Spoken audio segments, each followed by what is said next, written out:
Thank you, Speaker Ma'am. I rise to speak on the demand for grants of the Ministry of Education. And while the Union Ministry of Education recently celebrated the 4th anniversary of NEP 2020 with the week-long Shiksha Saptah, this grandstanding does nothing to address the stark reality. And as a member who have very recently been a student too, I would like to shed some light on the facets that are not as rosy as the government might think. Despite NEP 2020's clear directive and the Kothari Commission's long-standing recommendation for 6% of GDP in education, the Ministry of Education's allocation is less than half of what has been recommended. The biggest cut has been for the University Grants Commission, which saw a 61% dropping from 6,409 crores to only 25 crore this time, which will affect the higher education of our country. And in 2020, India's average learning adjusted years of schooling was 7.1 years, lagging behind countries like Mexico, Kenya, Sri Lanka, Iran, UAE, and even Palestine. The foundational skills are alarmingly weak among 14 to 18-year-olds. About 25% of those surveyed couldn't read a standard 2 level text in their regional language, and only 43% could solve a simple division problem. Shockingly, nearly 43% of undergraduate students also struggled with basic division. This report is a testament to the fact that in reality our education system has failed to educate a large section of the population, especially students from underprivileged backgrounds dependent on state-run education. Speaker Ma'am, higher education, especially for women, is crucial to gaining empowerment and employment. And the AISHE report shows that only 10.4 colleges in the country were exclusively female. The constituency that I represent and other such areas in the country where patriarchal beliefs have prevented women from accessing co-ed colleges. Therefore, we need women specialized institution so that women can get educated and get further in the society. Ma'am, पिछले 7 साल में देश भर में 70 paper leak हुए हैं, जिससे 2 करोड़ युवाओं की जिंदगी बर्बाद हुई है। नीट, नेट और अन्य ऐसे पेपर लीक से हमारे देश की परीक्षा कराने वाली संस्थानों की छवि पर गहरा धब्बा लगा है, और जिसके कारण देश के युवा का इस सरकार के निष्पक्ष परीक्षा कराने की क्षमता से भरोसा उठ चुका है।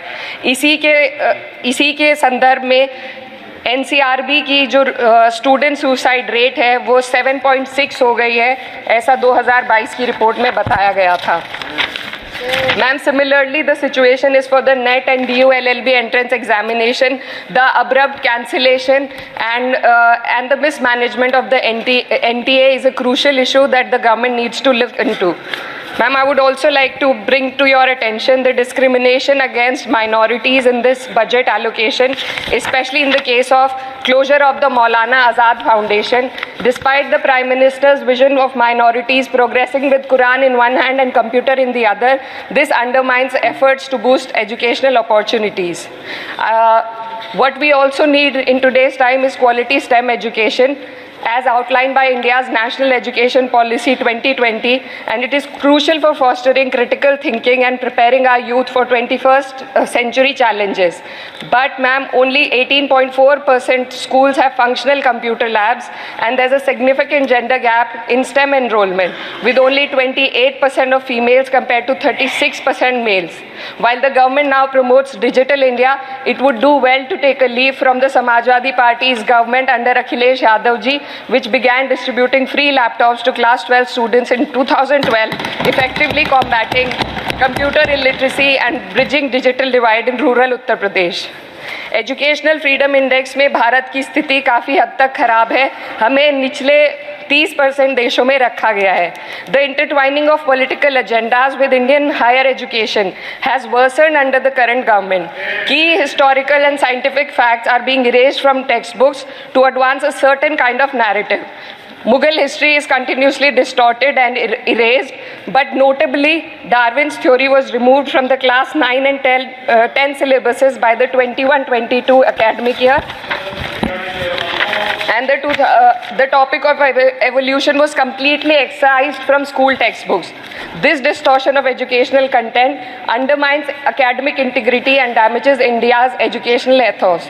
Ma'am, when we are competing for in the world with first class countries, we also need to look into why our students need coaching in spite of having schools and higher education and those funded by the government.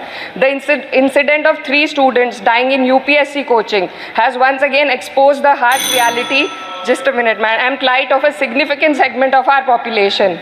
These young individuals, hopeful of securing government jobs, endure poor living conditions in places like Kota and Rajendra Nagar.